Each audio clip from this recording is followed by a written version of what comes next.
আর যারা এমনি অনলাইনে কাজ করে এই প্রবাসের মাটিতে, তাদের আপনারা একটু ভালোবাসা দেবেন, কারণ তারা দিন শেষে একটা পরিবারের শক্তি।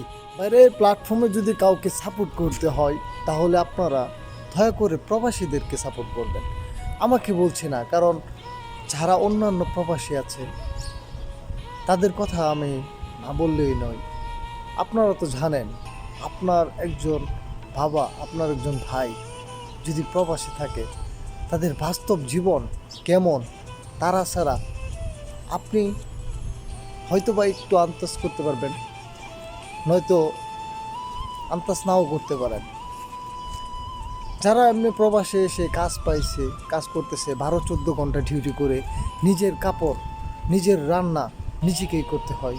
12-14 ঘন্টা ডিউটি করার পর কত কষ্ট হয় একমাত্র সেই জানে। রান্নার জন্য আবার বাজার করতে হয়। যদি কথাগুলো ভালো লাগে অবশ্যই লাইক এবং শেয়ার করবেন, ভালোবাসা দিয়ে যাবেন। প্রবাসী যারা আছে তাদেরকে আপনারা একটু বেশি ভালোবাসা দেবেন। ধন্যবাদ সবাইকে।